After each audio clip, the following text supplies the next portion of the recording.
सरकार द्यायचं. ज्यांनी सोयाबीनचा भाव 10 वर्षापूर्वी 6,500 होता तो आता 4,000 रुपये आणला, त्यांच्या हातामध्ये द्यायचं का शेतकऱ्यांची कर्जमाफी करणाऱ्या काँग्रेसच्या हातामध्ये द्यायचं हे तुम्हाला ठरवायचं.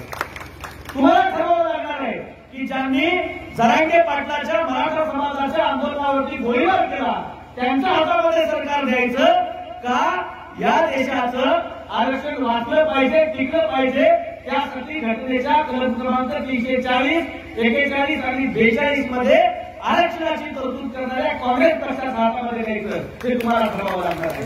आणि म्हणून सध्या काय चाललेलं आहे, सध्या 405चा नारा बीजेपीनं दिलेला आहे, पण कशा पद्धतीने चाललंय मोदींचं सरकार असं चाललेलं आहे, रेल बेच दो तेल बेच दो, रेल बेच दो तेल बेच दो, जो हमारे खिलाफ जाए उसको जेल भेज दो, अशा प्रकारचं सरकार सध्या मोदींचं चाललेलं आहे.